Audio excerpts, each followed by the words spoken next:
Restaurant chain sued for discrimination. The lawsuit claims that Anna's House fired some of its managers for standing up against what they call discriminatory practices.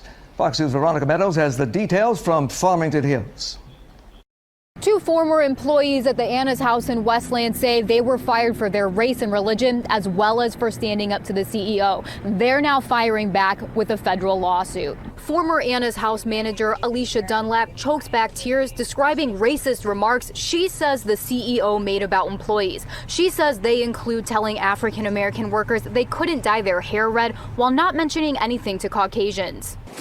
And if I can't give them better, I can't advocate for them or represent them, that I at least owe them my story. He wanted to create an atmosphere of homogeny, of white Christian values that really have no place in today's culture. Attorneys say racism inside Anna's house didn't end there. When she tells them that she's not going to tell a Muslim woman that she cannot wear her hijab, she's retaliated against. She's terminated for that offense.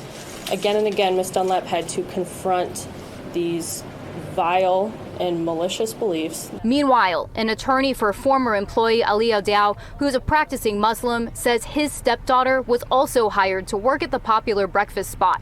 When CEO Josh Beckett found out she wore a hijab, he called up management, including Ms. Dunlap, and asked that she not be able to wear her jihad at work. Jihad is often a word that is weaponized against Muslims to create this sense that Muslims are inherently nefarious. Dow's attorney says her client was fired after asking for religious accommodations at work, despite being told he'd done a good job. Anna's House has 8 locations in Michigan, including Farmington Hills, Ann Arbor, and Westland. A statement from Beckett says Anna's House is aware of the lawsuit filed today. We have retained counsel and will defend against these claims in court. Anna's House has and continues to be a place that employs and serves people of all backgrounds and beliefs. But attorneys say Anna's House and Beckett should practice what they preach.